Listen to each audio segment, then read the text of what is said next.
Halo friends, di sini kita punya soal di mana kita tulis yang diketahui dari soalnya terlebih dahulu. Di sini kita memiliki muatan listrik positif Q yang ditempatkan di sumbu X pada X-nya adalah positif 2 meter. Di sini kita gambarkan, yaitu ketika X-nya 2, ada muatan listrik positif Q. Di sini kita simbolkan sebagai Q1, lalu ketika di X-nya min 2 meter, ada muatan min 2Q yang kita simbolkan sebagai Q2. Nah, kemudian kita juga memiliki muatan Q yang ditempatkan di X-nya adalah 4 meter. Di sini kemudian menyebabkan resultan medan listrik di titik asalnya itu menjadi 0. Titik asal itu berada pada pusat koordinat, yaitu ketika X-nya adalah 0. Di sini kita ketahui di mana titik asal itu mendapatkan pengaruh medan listrik dari muatan positif Q dan juga min 2Q. Namun arahnya adalah sama, yaitu menuju ke Q2. Hal ini karena ketika dia bermuatan positif, maka arah garis medan listriknya itu keluar dari muatan. Jadi E1-nya itu keluar dari muatan Q1.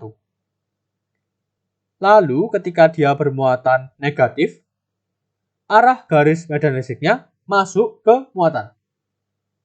Jadi E2-nya itu mengarah ke Q2.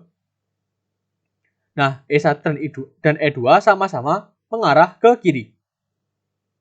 Jadi, Q-nya di sini itu harus bernilai negatif atau harus bermuatan negatif. Agar besar kuat medan listrik di titik asalnya itu sama dengan 0. Jadi harus disimbangkan dengan muatan Q yang ada di sini. Nah, kita ketahui tadi yaitu sigma E-nya sama dengan 0. Atau resultan dari medan listriknya itu sama dengan 0. Di sini kita asumsikan yang ke kanan itu bernilai positif dan yang ke kiri bernilai negatif. Jadi kita punya EQ min E1 min E2 sama dengan 0. Jadi kita punya E1 tambah E2 sama dengan EQ. Dan E sendiri rumusnya adalah K kali Q dibagi dengan R kuadrat. K adalah konstanta kolom dengan nilai 9 kali 10 pangkat 9 Newton R kuadrat per kolom kuadrat. Lalu Q adalah muatannya. Dan R itu adalah jarak dari muatan ke titik. Di sini berarti kita punya K kali Q1 dibagi dengan R1 kuadrat. Lalu kita jumlahkan dengan K kali Q2 dibagi dengan R2 kuadrat. Sama dengan K kali Q dibagi dengan RQ kuadrat. Ini K-nya karena merupakan konstanta jadi bisa kita coret. Jadi kita punya tadi Q1 itu muatannya adalah positif Q. Kita punya Q per 4.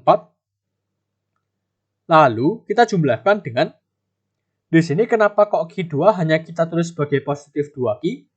Karena tanda negatif pada Q2 itu hanya menentukan jenis muatannya saja. Tidak berpengaruh ke dalam hasil perhitungan. Jadi kita jumlahkan dengan 2Q per 4 sama dengan, di sini kita misalkan muatan dari Q itu adalah X. Jadi X per 16. Jadi kita punya 3Q per 4 sama dengan X per 16. Maka X-nya adalah 12Q. Dan karena tadi dia muatan Q-nya harus bernilai negatif, jadi nilai dari muatan Q-nya adalah min 12Q yang ada di opsi jawaban B. Sekian dan sampai jumpa di pertanyaan selanjutnya.